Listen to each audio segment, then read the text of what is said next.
Today, something extraordinary may be unfolding, something that could alter North America's balance of power forever. Alberta, Canada's oil-rich heartland, is reportedly at the center of what insiders are calling Trump's boldest geopolitical play yet. And if what's being whispered in Washington and Edmonton circles proves true, this isn't just about trade or pipelines. It could be the start of an entirely new U.S. energy alliance, with Alberta right at the center of it. Now, I know what you're thinking, this sounds wild. But stay with me, because when you start connecting the dots, the timing, the strategy, and the motives, everything lines up in a way that's hard to ignore. So, let's start with what's got everyone buzzing. Over the past 48 hours, several U.S. energy officials have quietly landed in Calgary, and while no official meetings have been confirmed, multiple sources claim they've been in private discussions with key figures close to Premier Danielle Smith. These aren't ordinary policy chats. We're talking about cross-border energy cooperation, the kind of talks that usually happen between sovereign states, not provinces. And that's where things get interesting. Because under normal circumstances, Alberta wouldn't have the power to negotiate directly with Washington on something this big. But these aren't normal times. Relations between Alberta and Ottawa have been strained for months, maybe even years, and it's no secret that Premier Smith has been clashing with Prime Minister Mark Carney over everything from energy policy to carbon taxes to federal interference. Now, imagine this. You're Trump, sitting in the Oval Office, watching Canada's most energy-rich province fighting with Ottawa. You're pushing for American energy dominance ahead of the 2028 Global Summit. And you see Alberta sitting right there, full of oil, gas, and expertise, frustrated, isolated, and looking for new allies. What do? You make a move. That's exactly what Washington insiders are suggesting might be happening right now. Trump's team, according to leaked memos from congressional aides, has been exploring something called the North American Energy Security Compact, a framework that would allow states or provinces to collaborate directly with the U.S. on energy production and export. And while no official invitation has been issued publicly, whispers suggest Alberta could be the first invited member. Not Canada, Alberta. Think about what that means for a second. An American-led energy bloc where Alberta plays alongside Texas, North Dakota, and Alaska. Shared pipelines, shared infrastructure, and most importantly, shared profits. That would be unprecedented. And it would send shockwaves through Ottawa. Now, of course, none of this is officially confirmed. The White House has remained tight-lipped, and Alberta's government has neither confirmed nor denied any discussions. But what's raising eyebrows is how suddenly Premier Smith's tone toward the U.S. has shifted in recent interviews. She's been emphasizing Alberta's independent partnerships, her belief that energy cooperation should transcend borders, and her insistence that Alberta must protect its future, with or without Ottawa's approval. Those are powerful words, and not the kind a provincial premier usually tosses around lightly. Meanwhile, Mark Carney's office in Ottawa has gone into overdrive. Senior federal sources reportedly met an emergency session last night to discuss what they're calling unusual diplomatic signals coming from Washington. That's bureaucratic language for panic, and honestly, you can see why. If Alberta ever moved closer to direct U.S. cooperation, even just economically, it would completely undermine Ottawa's authority. It could redraw the map of Canadian federalism. And it could mark the first real step toward what some political analysts have long called the continentalization of Western Canada. But why now?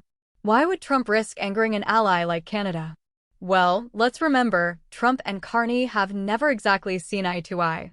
Carney's push for stricter emissions targets and his alignment with the EU's green transition agenda have clashed head-on with Trump's America First Energy doctrine. The two leaders haven't had a formal bilateral meeting in months, and sources in Washington described their relationship as icy at best. So, in that light, Trump's outreach to Alberta, if it's happening, could be seen as a power move. A message to Ottawa that Washington doesn't need to go through Mark Carney to get access to Canadian energy. And let's be honest, Alberta's in a perfect position to play this game. The province controls about 80% of Canada's known oil reserves and remains one of the top 5 petroleum producers in the world. It's got the resources, the technology, and the ambition, but it's constantly held back by Ottawa's environmental regulations and export bottlenecks. So when Premier Smith hears a whisper from Washington offering direct cooperation, you can bet she's listening. Now, let's talk about the political implications, because this is where the tension really builds. If Alberta were to engage in direct energy coordination with the U.S., even informally, it would raise serious constitutional questions. Ottawa would likely call it illegal, possibly even unconstitutional. But enforcing that? That's a whole different story. Would Ottawa risk sending federal regulators, or even lawyers, to block Alberta's deals with the U.S.? Would Trump care about Ottawa's protests? You can almost picture it, Carney warning about national sovereignty, while Trump smirks from the White House podium, saying something like, "We're just helping our friends in Alberta. They want to sell oil, we want to buy oil. What's the problem?" And honestly, that's the kind of rhetoric that sticks. Trump knows it. Danielle Smith knows it. And Carney's team in Ottawa? They're watching nervously. Meanwhile, U.S. energy stocks tied to Canadian imports have already shown unusual trading activity over the past 24 hours. Coincidence? Maybe. Or maybe investors are betting on something bigger, like the start of a new cross-border partnership. But here's the part that no one's talking about yet. What happens if Alberta accepts? If this alliance idea turns into something real, even symbolically, Alberta's economy could skyrocket. American infrastructure money could pour in, new refineries could be built, and Alberta's energy independence would surge.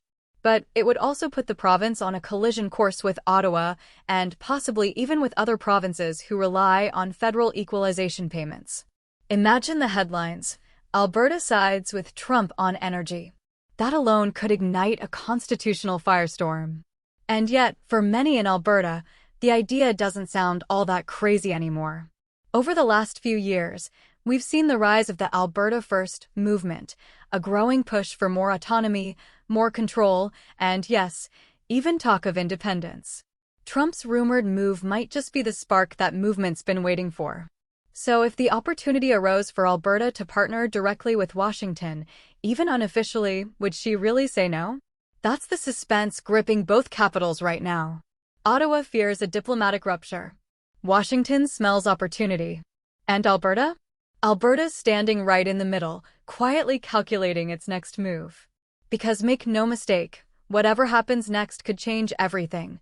The balance of power in North America, the future of Canada's federation, and even the control of global energy flows could hinge on what Alberta decides in the coming weeks. So the question today isn't whether Trump made a bold move. It's how bold that move really is, and whether Alberta is about to step across a line that no Canadian province has ever crossed before. Stay tuned, because if even half of these reports are true, history might not just be written in Ottawa or Washington anymore. It might be written in Calgary.